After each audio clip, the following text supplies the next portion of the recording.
All right, Mr. Taliaferro, how's everybody doing out there? So the Los Angeles Lakers are preparing for free agency 2019. They got some big decisions to make. You know, we already know the number one priority for the Los Angeles Lakers is to try to go get Anthony Davis. They want him. Anthony Davis wants to be there. Rich Paul, all that great stuff. LeBron James. There's a mutual interest between Anthony Davis and the Los Angeles Lakers. Will they get that deal done? I'm not 100% sure. I wouldn't bet on it. I don't think the Pelicans are going to do business with the Lakers. I don't think they're going to play ball with the Lakers. Is that right or wrong? No, I don't know.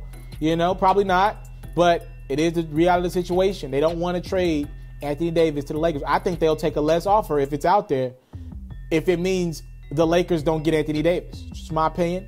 Anywho, if the Lakers are not able to get Anthony Davis, they're going to turn their attention to the NBA. What they want to do is go after Bradley Beal. Now, this is going to be interesting, right? Because the Lakers want to get into free agency and try to go after Anthony Davis throughout the summer in the month of July. But with the draft coming up, they know they have the fourth pick, right? So think about it. They know that's their best piece right now with Brandon Ingram dealing with the blood clot, Lonzo Ball and his injury past. You don't know if he can stay healthy for a year. Kyle Kuzma, I like Kuzma a lot. I like his game, but a lot of people look at him as a guy who has a low ceiling. I don't know if I go as far as to say that, but people are high and low on Kuzma, right? He's a good player, but they don't know how much more he can improve. I'm not 100% sure about that one, but again, the Lakers don't have that many assets. You just gave away Ivica Zubac to the Clippers for pretty much nothing. Mike Muscala, who didn't even make the roster. I don't even want to talk about that. Anywho, the Lakers want to turn their attention to Washington Wizards star Bradley Beal. Now, the Wizards are also in an interesting spot, right? We want to talk about the Lakers because they are the Los Angeles Lakers. I get it. They're the premier brand. They got LeBron on their roster. Magic Johnson was there. I get it. But one team that was super disappointing was the Washington Wizards. And they've been disappointed the last 3 or 4 years. With the Eastern Conference wide open, right? When you got LeBron literally last year just carried a team to the NBA Finals.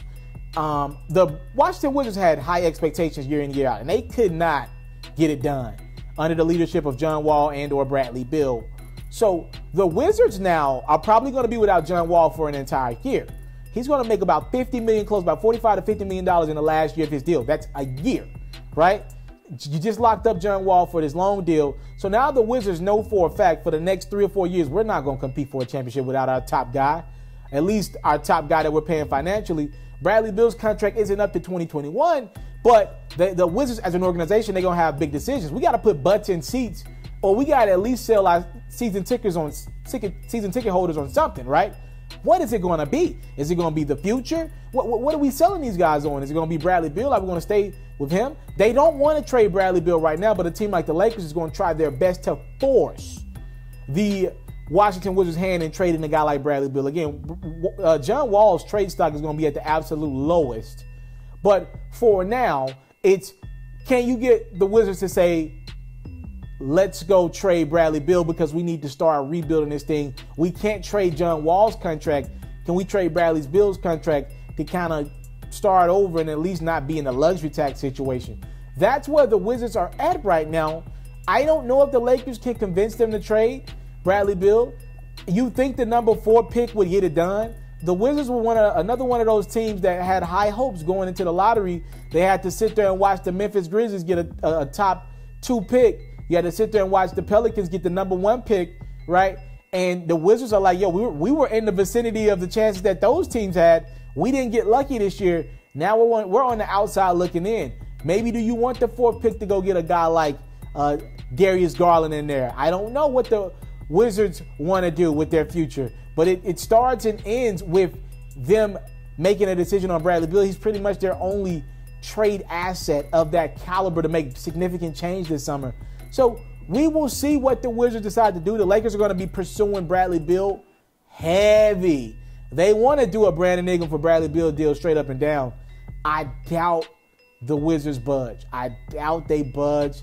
Lonzo and Brandon Ingram for Beal, I still don't think they budge. I think it's a good deal, not a great deal. I think people question the want out of Ingram and Lonzo and the fact that they're on the Lakers. They get more TV games than a lot of the guys, and they're analyzed more in that big baller brand and all that. So I think teams are going to try to stay away from those two guys. We'll see if the number 4 pick will do it, and we'll also see if the Lakers want to pull the trigger on Bradley Beal and trade that pick, because if you trade that pick, you essentially rule yourself out of the Anthony Davis trade speculation. Again, the draft is before NBA free agency, so we will see how that goes. Lakers plan on pursuing Bradley Beal, though, and that number 4 pick is their best asset as of right now. We'll see. I came from nothing, but I want everything God has for me. I interview celebrities. I talk sports. I still represent the culture. I got the kids. You are now tuned in. Yeah, we locked in right now, Mr. Mr.Taliaferro. Taliaferro. Shout out to Mr. Taliaferro. You watching Mr.Taliaferro TV. Mr. Taliaferro TV. Here with the triple B's, you can't do nothing but win.